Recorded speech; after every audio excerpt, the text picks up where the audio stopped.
Hey everyone, welcome back to my mini vlog. Sorry everyone, আমি অনেক দিন vlogging থেকে একটু দূরে ছিলাম, বাট আজকে থেকে কন্টিনিউ করলাম আবার। আর এই ভ্লগটা আমার অনেক দিনের পুরনো একটা ভ্লগ, সেটা মামামার হেয়ার থেকে তোমরা বুঝতে পারছো। সেদিন ছিল সানডে, আর সানডের দিন আমরা তিনজনে একটু বেরোই, বাট সেদিনকে রাহুলের একটু কাজ পড়ে যায়, তার জন্য ও চলে যায় কাজে। আর তাই আমি মামাকে বললাম ঠিক আছে চলো আমি এই মামামকে নিয়ে পার্কে যাই, তো ওই আমাদের ছেড়ে দিয়েছে পার্কে। আর তারপরে এই তো মামাকে নিয়ে এখানে আসলে এখানে দোলনা চড়তে খুব ভালোবাসে, আর তারপরে মামামকে নিয়ে একটু ঘুরছিলাম আমরা। তো তারপর পার্কের মধ্যে এখানে একটা দোকান আছে, এখান থেকে আমি একটা আইসক্রিম নিয়েছি আর মামাকে একটা চকোস কিনে দিয়েছি, ও চকোস খেতে খুবই ভালোবাসে। তো এই যে যেখানে চকোস খাচ্ছিল ওকে বলছিলাম টেস্টি কিনা, তো ও মাথা নাড়াচ্ছিল এরকম দেখাচ্ছিল।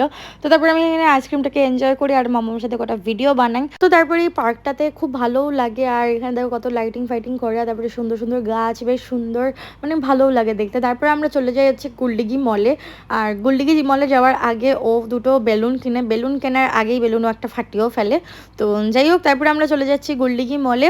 আর গোল্ডিগি মলে যাওয়ার কারণ হচ্ছে মামামের জন্যই।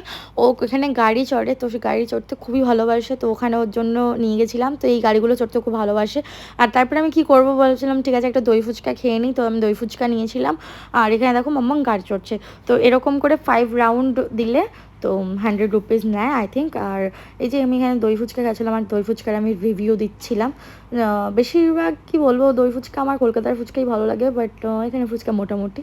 তো তারপর আমরা চলে যাই বাড়ি। তো এইটুকু ছিল ব্লগটা, ভালো লাগলে প্লিজ লাইক কমেন্ট শেয়ার। তো বাই বাই।